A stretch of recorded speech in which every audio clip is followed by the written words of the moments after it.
to talk about the fact that the Republican tax plan effectively gives small businesses a lower tax rate through a new deduction. And the next question comes from Dina Rubio. She and her husband own a Cuban restaurant in West Palm Beach, Florida, and currently employ 18 people. And Dina has a question for Senator Sanders. Good evening. Thank you, Senator Sanders, for taking my question. I am from Nicaragua, and my husband is from Cuba. We both lived under regimes that the way of seeing the interpretation of the equality is to deny the right of entrepreneurship. For the past 23 years, we have dedicated our life to keep up with the ever-changing business of the restaurant industry. We have aspirations to add a walk-up window for takeout and a sit-down bar, which would allow us to hire 6 to 8 more people. But after paying operating expenses and the high-rate taxes, that leaves us with very little money left for possible expansions. Why don't you agree to give us a tax break for small businesses like ours and to create more jobs and possibly giving better benefits to the workers than what we already have? And are you going to invite me to your restaurant? Please do. I'd love to come. I am for a tax break for you. And I am for a tax break for small business. And I am for a tax break for working families all over this country.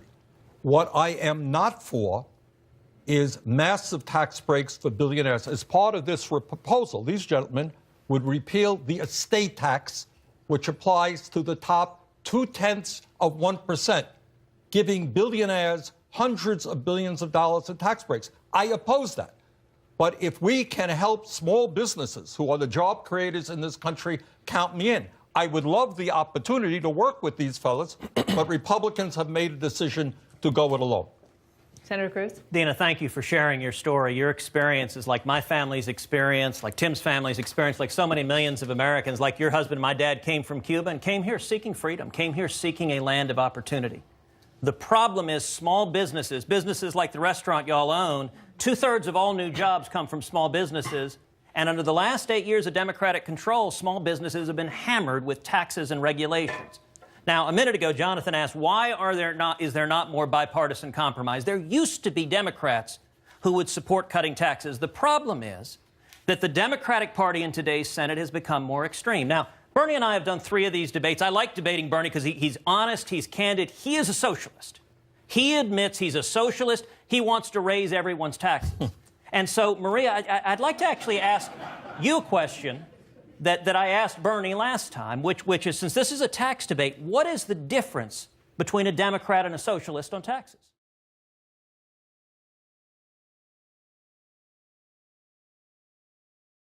Well, you know, Ted, I really thought about this issue of you trying to divide the Democrats. But, you know, we're a big tent party, and there's room for Bernie and there's room for me. The difference is you guys keep trying to isolate your party. It used to be there was everywhere from Susan Collins to Jeff Sessions. But instead, you guys took on people like Dick Lugar, and guess what? We got Joe Donnelly. And then you put somebody out there in Missouri, and we got Claire McCaskill. So you keep narrowing your tent, and I'm fine with our big tent. And so the issue here, and I have 2 small business people here from Seattle, a millennial, Michael, who's asked me, what are we doing about the housing crisis? Am I ever going to get out of my parents' basement and own my own home? And he's working hard in a sector that this bill is making harder for him to make his company competitive. And another businessman, Joe, who says, what are you doing to our economy if you're giving the big corporations a huge tax break and you're only giving us a smaller tax break? He's the job creator. He created jobs in the downturn of our economy and did so successfully. I want to make sure they are getting a fair deal.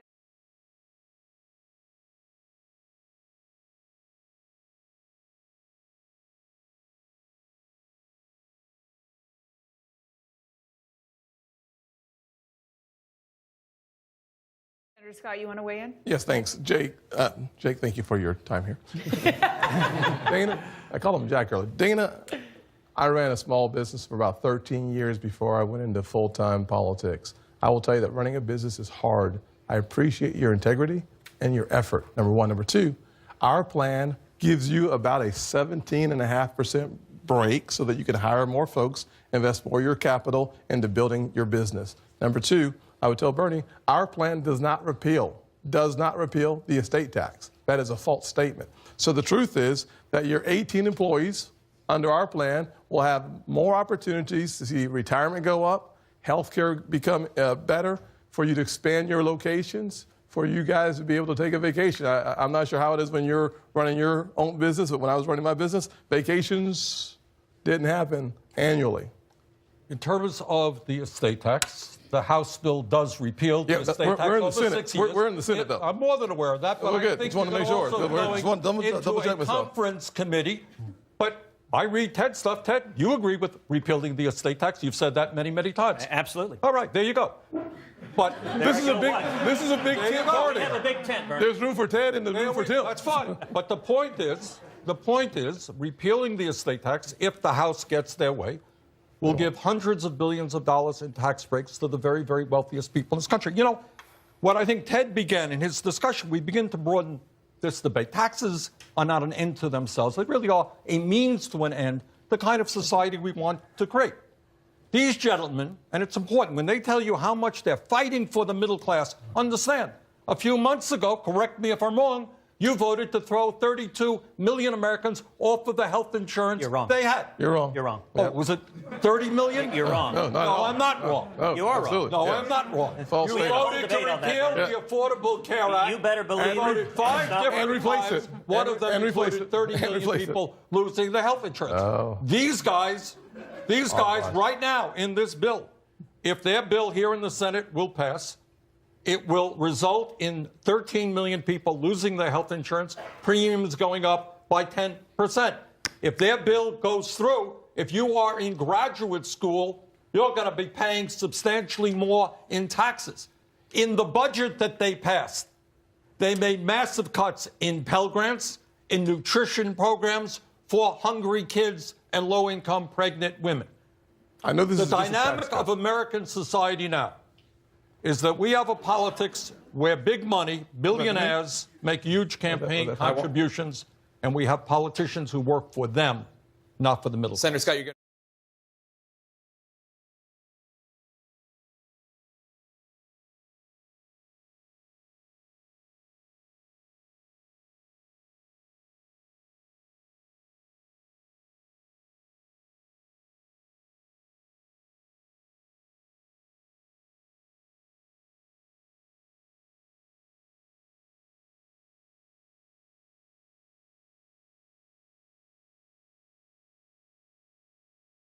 to get the next question.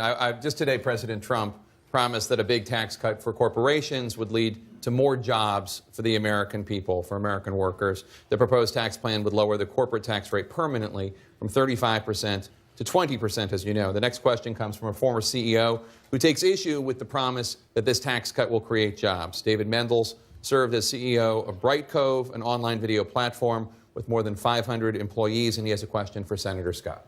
Senator Scott, thank you. Hey. So in my experience as CEO at a public company, I can tell you our investors would have been delighted at any tax cut which improved our Oh, profit. David, can you hold the microphone up? I'm sorry.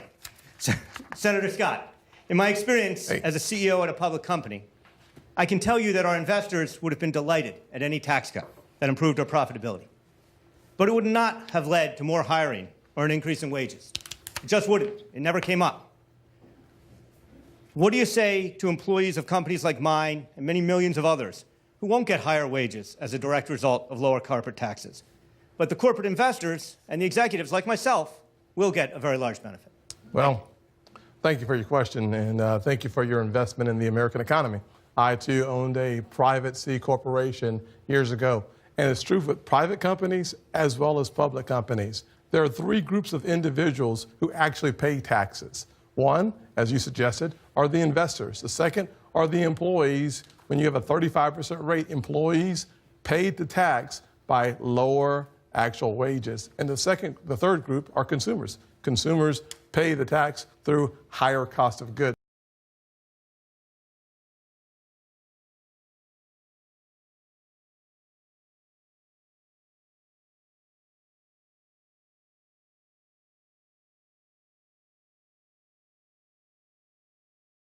So the reality of it is, the answer to the question is that the vast majority of companies will do one of three things with the capital. They will reward investors, they will reward employees, and sometimes consumers will pay less.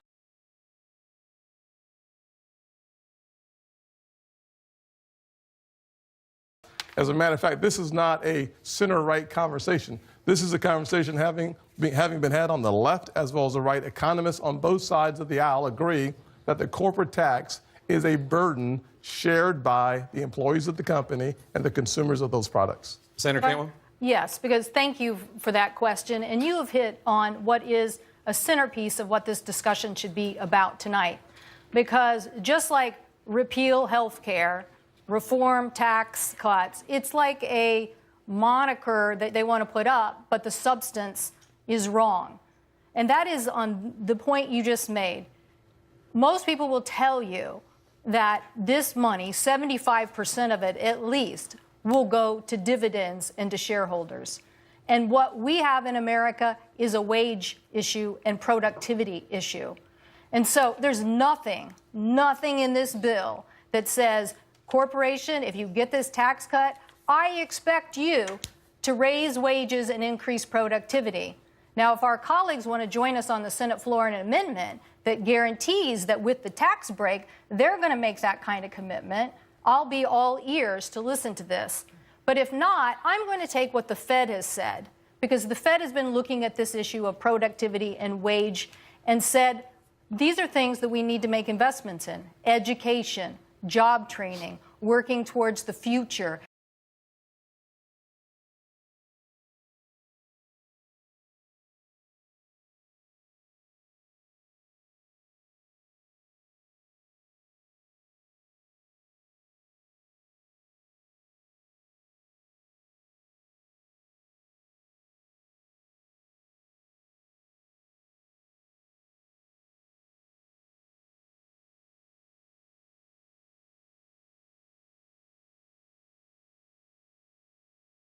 And making sure that the skill set of the American public helps them get the wage increase that we want.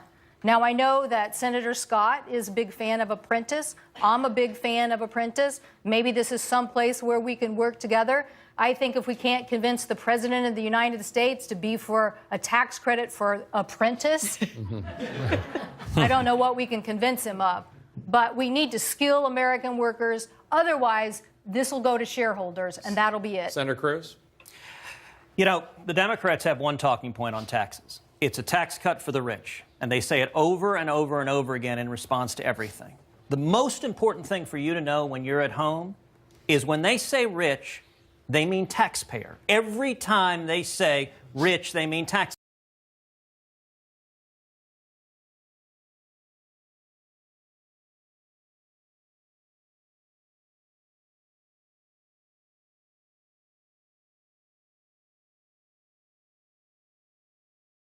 Why is it? Because the very rich, there aren't enough of them. You know, Bernie ran for president. He rolled out a tax plan. His tax plan was a massive tax increase. If you took every single person in America making over $1 million and you taxed them 100% of their income, you took every penny they earned, you came in jackboots and confiscated it, it would pay 8% of the cost of Bernie's tax plan. You know where they get their money? They get it from you. They get it from the middle class. And in fact, I'll quote from Bernie in the last debate, because he was very explicit. This isn't about taxing the rich. What the Democrats want to do is tax the middle class. Here's what Bernie said. This is a quote. So yes, to answer your question, Jake, if we can explain to people, yeah, you're going to be paying more in taxes. Now, he said it's going to be a progressive tax system. The wealthy are going to pay their fair share, not the middle class, not the working class, but everybody will pay some more. So you're a single mom working, he says you're going to pay some more. You're a small business owner, he says you're going to pay some more. And the reason is there aren't enough millionaires and billionaires to pay for all the socialism that Bernie and the Democrats want to give away. This is why politics in America stinks. Thank you. That's right. Because you forgot the other half of the sentence.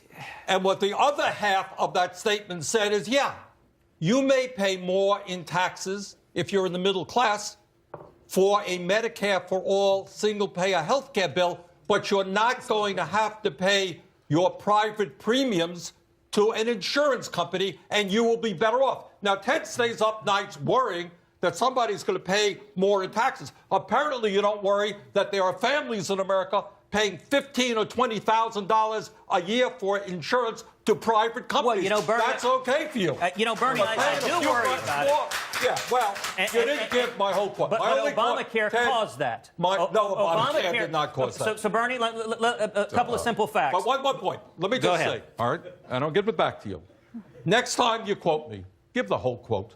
I read a whole paragraph. Well, the quote was longer I'm sorry I didn't read the whole speech. Well, you took out the essence of what it was. Okay, but you're right. Look, this divide shows the difference between Democrats and Republicans. What Bernie wants to do is tax the living daylights out of you. Take all your money, and then... Did I say that? Yes, you did, because you said we're going to tax the middle class, and then you said, but we, the Democrats, are going to give it back to you. We're going to give you free stuff. We're going to give you free health care. We're going to give you free education. But you know what? It's going to be Bernie and Maria deciding what you get. Tim and I have a much simpler view. You get to keep your money. You decide if you want to spend it on braces for your kid, if you want to invest it, it's your decision, not politicians. If I want to bring this back for 1 second to the corporate tax. He's quoting me, Jake.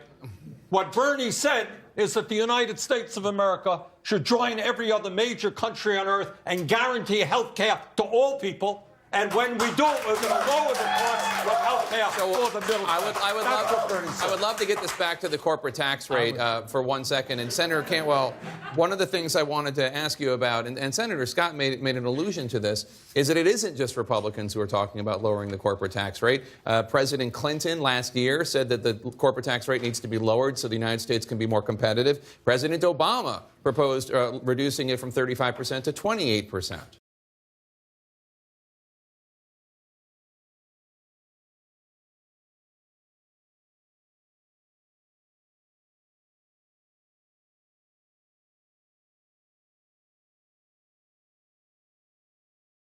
And our colleagues, Camp from the House and Baucus from the Senate, worked on a proposal too. So the question is, how do we have tax reform? So we have a lot of companies in the Northwest. Who are these companies who are working very diligently to sell products, whether you're talking about Microsoft or Amazon or Costco or Starbucks? Like, we have a lot of successful companies. The question is, how do we reform our tax code, but not to the degree that 20% and giving this money away, when I believe that the people who are here, Joe and Michael, also are job creators. They're small business people. And as the previous gentleman just said, when they're just going to put that into dividends instead of growing the productivity and wages of Americans. So to me, it's a comprehensive approach. While I'm willing to do something, and maybe the president was right, 28, maybe it's a little bit lower, but we're not going to do this by just having a truckload of money and drive down the street and have it fly off the back to corporations and not understand how this is going to help middle class compete in the economy of the future. Senator